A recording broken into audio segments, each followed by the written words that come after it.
Meenakshi Faculty of Pharmacy. Admissions open for Bachelor of Pharmacy. Apply now. Max Hair Clinic, India's leading hair regrowth experts. Hotstar Specials உப்பு புளி காரம் அட்டகாசமான குடும்ப கலாட்டா web series now streaming on Disney Plus Hotstar. Exit pole result மட்டுமல்ல, 4ஆம் தேதி result எடப்பாடிக்கு பெரிய அதிர்ச்சியை கொடுக்கும். அவரோட எல்லா அரசியலுமே தோத்து போச்சுங்கிறது அவருக்கு தெரிய வரும். பெரிய ராஜேந்திரியா வெற்றி பெற்றவர் பேராசையிலும் அபகரிக்கும் முயற்சியிலையும் அவர் தோல்வியை தழுவுறாருங்கிறது தெரிய வரும். பாஜகவை கூட்டணியில சேர்க்கறதுக்கு ஸ்டாலின் தயார் இல்ல, எடப்பாடி தயார் இல்ல. சீமான் பாஜகவோட குறைஞ்ச ஓட்டு எடுத்தான்னு எல்லாம் ஒரு சவாலோட காரணமே பாஜக எதிர்ப்புல நானும் இருக்கேன்னு அந்த 18% கிறிஸ்டின் முஸ்லீம் ஓட்டை குறி வச்சுதான் அவரும் போறாரு. எல்லாருமே இருக்கக்கூடிய பட்சத்துல பாஜகவை பெரிய சக்தியா வளர்த்தாதான் 29ல சாதிக்க முடியும். 26ல பாஜகவை பெரிய சக்தியா வளர்த்தாதான் 29ல சாதிக்க முடியுங்கிறது தான் தமிழ்நாடு கேட்டு அவங்க போவாங்க. அதிமுக நினைச்ச மாதிரி இவங்க கம்மியா வாக்கு சதவீதம் பெறாங்க அப்படின்னா அப்போ அண்ணாமலை வைத்துக் கொண்டுதான் திரும்ப தொடருவாங்களா? வணக்கம் சார். வணக்கம் சர்மா. எக்ஸிட் போல் ரிசல்ட் வந்து இங்க இருக்கக்கூடிய மாநில கட்சியாக இருக்கக்கூடிய அதிமுகவுக்கோ அதிமுக கூட்டணி கட்சியில் இருக்கிறவங்களுக்கோ என்ன மெசேஜ் கொடுக்கும்? எக்ஸிட் போல் ரிசல்ட் மட்டுமல்ல, 4ஆம் தேதி ரிசல்ட் எடப்பாடிக்கு பெரிய அதிர்ச்சியை கொடுக்கும். அவர் அவரோட எல்லா அரசியலுமே தோத்து போச்சுங்கிறது அவருக்கு தெரிய வரும். அவர் ஒரு கட்டத்தில் பெரிய ராஜேந்திரியா வெற்றி பெற்றவர் பேராசையிலும் அபகரிக்கும் முயற்சியிலையும் அவர் தோல்வியை தழுவுறாருங்கிறது தெரிய வரும். நாம் அவரை எதிர் எடப்பாடியார் எலெக்ஷன் சொன்னோம். அதில் யாருமே சொல்லாத டைமில் அவர் கம்ப்ளீட்டாக சசிகலா தான் சசிகலான்னு எல்லாரும் சொல்லும்போது கம்ப்ளீட்டாக அதை டென்யூரை கம்ப்ளீட் பண்ணுவாருன்னு சொன்னோம். இன்னும் சொல்ல போனால் சத்திரியன் குருமூர்த்தி மிகுந்த மதிப்புக்கு மரியாதைக்கு உரியவர். அவரே சசிகலாவுக்கு ஆளுநர் இவரை தூக்கி போட்டு நிற்கும்போது நேஷனல் மைண்டட் கொங்கு வேளாளர் கம்யூனிட்டியை சேர்ந்தவர் குர்மி யாதவை ஏற்ற மாதிரி முக்குலத்தோரையும் விளாள கவுண்டரை எதுக்காண்டாம், விளாள கவுண்டருக்குனால அவர் கண்டினியூ ஆகட்டுங்கிறத நம்மளோட ஆர்குமெண்ட் அதுக்கு பெரிய அளவில் அவருக்கு உதவிச்சு கவுண்டர் பண்ணுவாருன்னு சொன்னோம்.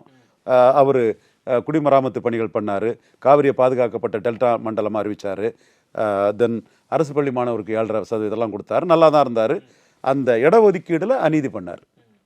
இடஒதுக்கீடில் ஜாதிவாரி கணக்கெடுப்புன்னு போட்டுக்கிட்டு ஜாதிவாரி கணக்கெடுப்பு நடத்தாமல் கேட்பார் கேள்வி இல்லாத சமூகங்கள் நினச்சி வண்ணார், நாபிதர், குயவர், போயர், ஒட்டர், வேட்டுவ கவுண்டர், ஊராளி கவுண்டர், மருத்துவர், மங்களா, குறும்ப கவுண்டர், ஊராளி கவுண்டர், முக்குவர், பரதவர், பருவராஜகுல மீனவர், ஆண்டிப்பண்டாரம், கோவை செட்டியார், ஜங்கம், இந்த மாதிரி பல சமூகங்கள் இவங்கெல்லாம் சுமார் 10% இருக்கிறதாட்டு நான் பார்க்குறேன்.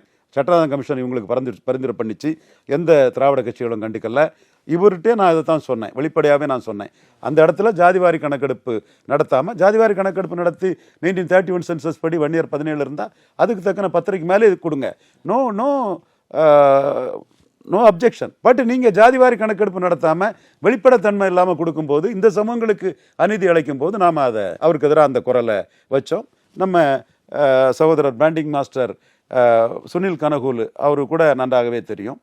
அதற்கு பிறகு அவர் தோல்வியை தழுவின பிறகு அவரோட நடவடிக்கைகள் ஒற்றை தலைமையை அபகரிக்க முயற்சியாக பண்ணுறது கை கொடுக்காதுன்னு நம்ம சொன்னோம். ஒற்றை தலைமை ஒரு ஜாதி தலைமை ஆயிரும், பிற ஜாதிகள் எதிராக போவாங்கன்னு சொன்னோம். அது கொங்குல அந்த ரிசல்ட் அவர் பார்க்கலாம்.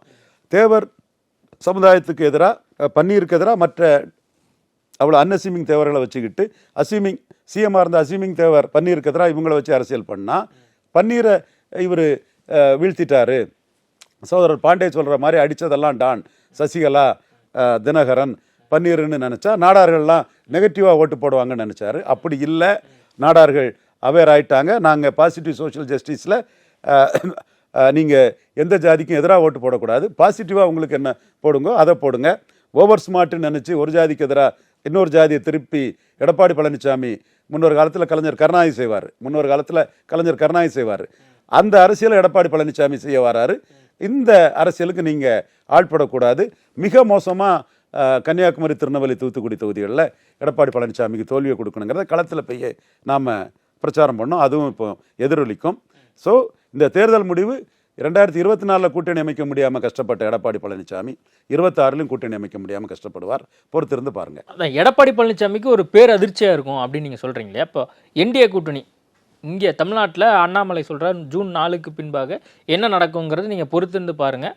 அணையப்போகும் விளக்கு அப்படின்னு சொல்லி அதிமுக விமர்சிச்சிட்டாரு அப்படின்னு சொல்லி கடந்த சில நாட்களாக வந்து நம்ம பார்த்துக்கிட்டு இருக்கோம். அண்ணாமலை தொடருவாரா? அண்ணாமலை தலைமையில் ஒரு கூட்டம் ஒன்று நடந்தது. அந்த கூட்டத்தில் வானதி சீனிவாசன் பங்கேற்கல, முன்னாள் முக்கிய அமைச்சர்கள் பங்கேற்கல அப்படிங்கிற விமர்சனங்கள்லாம் போயிட்டு இருந்து அதிமுகவில் எப்படி பிரச்சனை வந்து ஒரு போய்கிட்டு இருக்கோ அதே மாதிரி பாஜகக்குள்ளேயும் ஒரு பிரச்சனை போய்கிட்டு இருக்கு அப்படிங்கிற கருத்தையும் எடுத்து வைக்கிறாங்க. அண்ணாமலை மோடிக்கு பெரிய வேல்யூ அடிஷன்.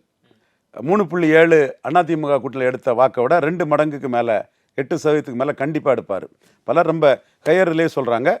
நான் 8% எடுத்துட்டாலே மோடிக்கு அவர் பெரிய ப்ளஸ் பண்ணி கொடுத்துட்டாரு. எப்படி சீமான் சொல்கிற மாதிரி இண்டிபெண்ட்டாக 8% எடுப்பாங்க. இப்போ சீமான் மேட்டருங்கிறது இல்லை, பொன்னார் தமிழிசையோட அண்ணாமலை சாதிப்பாருங்கிறது தான் நம்மளோட பார்வை. சீமான் பார்வைக்குள்ளே நான் இந்த இடத்துக்குள்ளே வரல. சீமான் அதுவும் கட்சியை கலைச்சிருவோங்கிற அந்த எமோஷனல் வார்த்தை வந்து சீமான் தவிர்க்கணும். ஒரு மெச்சூர்டு லீடர், பல 4 தேர்தல் களங்கண்டு ஒரு தனி மனிதனாக பெரிய அளவுக்கு வாக்கு வங்கியை உயர்த்திட்டு இருக்காரு. அந்த மாதிரிப்பட்ட இதை செய்ய வேண்டியதில்லை. எந்த பலமும் இல்லாமல் ஒரு கட்சியை வளர்த்துட்டு இருக்காருன்னு சொல்லும்போது அந்த வார்த்தைகளை அவர் தவிர்த்திருக்கலாங்கிறது என்னோட பார்வை.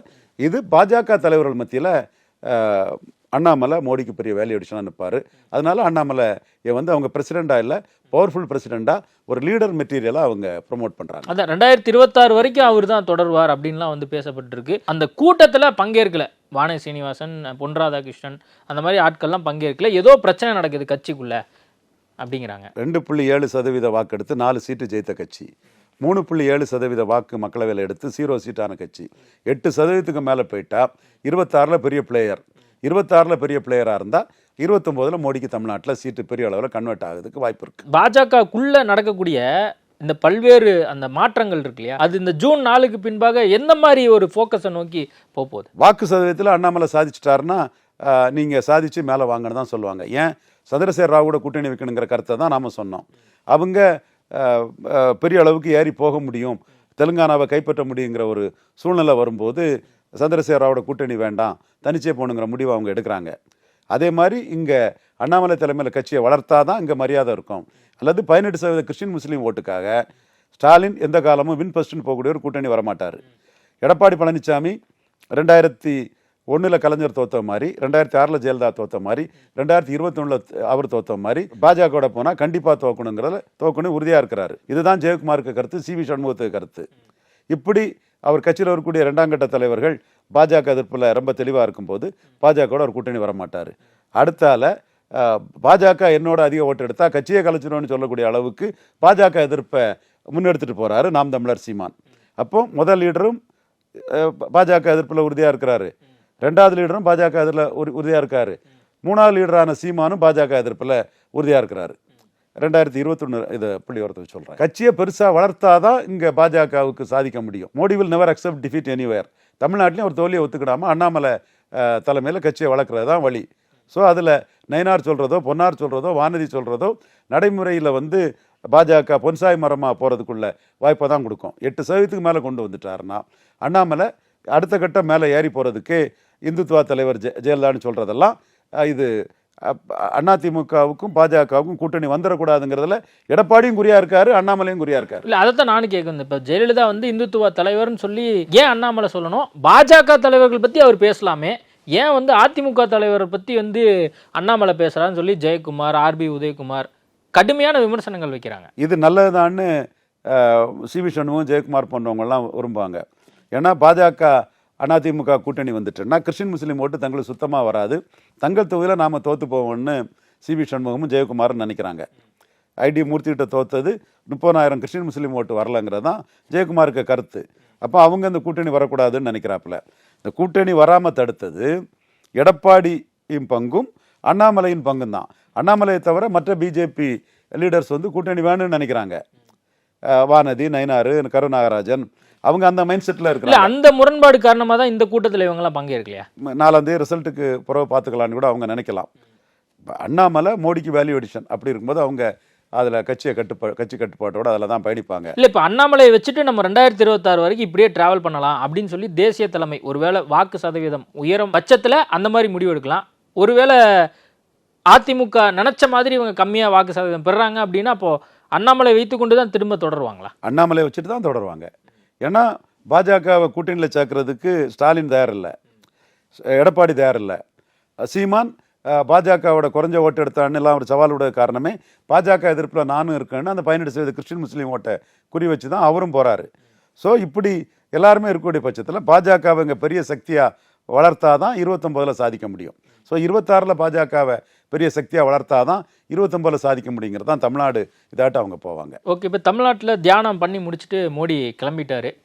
நீங்கள் எப்படி பார்க்குறீங்க இதை 3 நாள் தியானம்? தமிழ்நாட்டில் தியானம் பண்ணது தமிழ்நாட்டுக்காக வந்தாருங்கிறத விட விவேகானந்தருக்காக வந்தார். விவேகானந்தரை பெரிய அளவுக்கு பூஜிக்கக்கூடிய வெஸ்ட் பெங்காலில் 9 தொகுதி இருக்குது. அதனால தான் மம்தா பானர்ஜியும் விவேகானந்தர் படத்தை வச்சுக்கிட்டு ஓட்டுகள் கேட்டுட்டு இருக்காங்க. அதே போல் ஒரிசாவில் 6 தொகுதிகள் இருக்குது. ஒரு இந்து கன்சால்டேஷனுக்கு தனக்கு வந்து உதவுங்கிறதுக்காக தான் மோடி அதை பண்ணார். அது தவறே இல்லை. அமைதியாக இருந்து அந்த பிரச்சாரத்தை தெளிவாக பண்ணார். சிஏஏ எதிர்ப்புங்கிறது முஸ்லீம்கள் மத்தியில் மோடி அரசுக்கு எதிரான ஒரு உணர்வு இந்தியா ஃபுல்லாக எதிர்க்கட்சிகள் ஏற்படுத்திட்டாங்க. ட்ரிபிள் டலாக்கு முஸ்லீம் பெண்களுக்கு பாதுகாப்பாக அதை கொண்டு வந்த மோடி அரசு தான். கட்ஜி பயண விஷயத்தில் மற்ற அரசோட ஏழை முஸ்லீம் தாய்மார்களும் பெண்களும் போகிறதுக்கு உதவுனவங்க தான். அடுத்தால பஸ்மந்தா முஸ்லீம்களுக்காக குரல் கொடுத்து முஸ்லீம்கள் மத்தியில் சமத்துவம் வர்றதுக்கு முயற்சி பண்ண வந்தாங்க. நலத்திட்ட உதவிகள், பொருளாதார வளர்ச்சிக்கான திட்டங்கள் எல்லாமே முஸ்லீம்கள்கிட்ட எப்படி குஜராத்தில் பாரபட்சமின்றி செய்தாங்களோ அதே மாதிரி செய்தாங்க. என்றாலும் அந்த வாக்கு வந்து சான்ஸ் எடுக்க முடியாது. ராகுலும் அகிலேஷும் சேர்ந்து அதை கன்சால்டேட் பண்ணுறாங்க. தேஜஸ்வியும் ராகுலும் சேர்ந்து கன்சால்டேட் பண்ணுறாங்கன்னு சொல்லும்போது இந்த கன்சால்டேஷனுக்கு 20 versus 80ன்னு யோகி போனதில் 44% கிடைச்ச போது யோகிக்கு பிராமணர்கள் எதிர்ப்பு இருந்தது கொஞ்சம், கோரி குருமி எதிர்ப்பு இருந்து கொஞ்சம், எஸ்சி எதிர்ப்பு இருந்து கொஞ்சம். அதெல்லாம் இல்லாமல் மோடி தலைமையில் 50% தாண்டி போங்கிற அடிப்படையில் தான் இந்துக்களை கன்சால்டேட் பண்ணக்கூடிய அளவுக்கான விஷயங்களை மோடி பேசினார். அது வெற்றியை கொடுக்கும். சிங்கிள் ஒன்லி பிஎம் கேண்டிடேட்டாக மோடி அந்த வெற்றியை பெறுவார். நான் உறுதியாக நம்புகிறேன். நீங்கள் எதுவும் தியானம் பண்ண போகிறீங்களா? தியானம் பண்ணணும். தியானம் பண்ணுறது ஹெல்த்துக்கு நல்லது. வாக்கிங் போகிறது, தியானம் பண்ணுறதுலாம் ஹெல்த்துக்கு நல்லது. நாம் இல்லை, கன்னியாகுமரியிலே உங்கள் வீட்லையா? வீட்டில் தான், வீட்டில் காம்பவுண்டுக்குள்ளே எல்லாரும் அது சகோதரர்கள் செய்யணும். எல்லாரும் ஹெல்த்தை பார்த்துக்கிடுங்க. ஓகே சார், நேர்காணல் கொடுத்ததுக்கு மிக்க நன்றி. Meenakshi Faculty of Pharmacy. Admissions open for Bachelor of Pharmacy. Apply now. Max Hair Clinic, India's leading hair regrowth experts. Hotstar Specials உப்பு புளி காரம் அட்டகாசமான குடும்ப கலாட்டா web series now streaming on Disney Plus Hotstar.